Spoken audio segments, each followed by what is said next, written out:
après-midi, la Cour suprême du Kenya à Nairobi s'est assise avec des avocats représentant divers pétitionnaires pour rendre son verdict sur les requêtes relatives à l'élection présidentielle.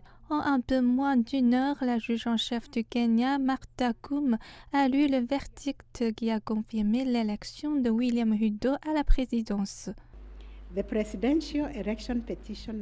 La requête pour l'élection présidentielle numéro E005, telle que consolidée avec la requête pour l'élection présidentielle numéro E005 2022, telle que consolidée avec les requêtes d'élection présidentielle numéro E001, 2, 3, 4, 7 et 8 2022 est rejetée. En conséquence, nous déclarons que l'élection du premier défenseur en qualité de président élu est valide en vertu de l'article 143 de la Constitution.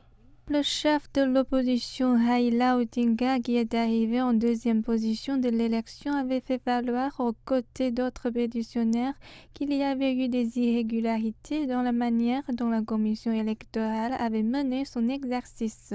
Une semaine après l'élection du 9 août, le corps électoral kényan avait déclaré Ruto vainqueur avec environ 50,4% des voix contre 48,5% pour Odinga. Odinga s'est opposé, lui et d'autres pétitionnaires ont relevé 9 principaux sujets de préoccupation. Ils se sont demandé si la technologie déployée par la commission électorale répondait aux normes requises et s'il y avait eu une interférence dans le téléchargement des résultats sur le portail. Enfin, ils ont cherché à déterminer si la commission électorale avait procédé à la déclaration des résultats de l'exercice conformément à la Constitution.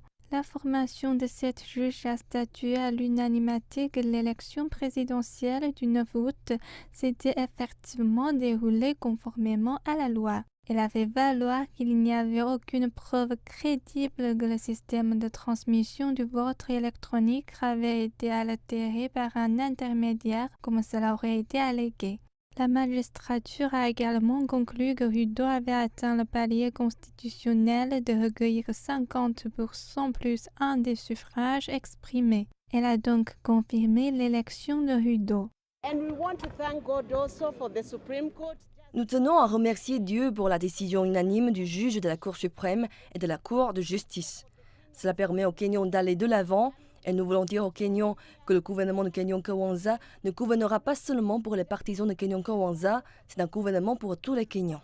L'équipe d'Odinga a toutefois exprimé son mécontentement à l'égard de ce résultat. Nous acceptons cette décision, mais nous ne sommes pas d'accord avec elle. Et je dis cela en tant que praticien chevronné. Les tribunaux ont fait parfois des erreurs qui ont été corrigées au fil du temps. Ceci est largement considéré comme la dernière tentative d'Odinga, âgé de 77 ans, à la présidence. La décision de la Cour suprême sur la requête électorale en faveur de William Ruto signifie la fin de la route pour les autres pétitionnaires. Cela ouvre maintenant la voie au pays pour commencer à préparer William Ruto à prêter serment en tant que 5e président du Kenya.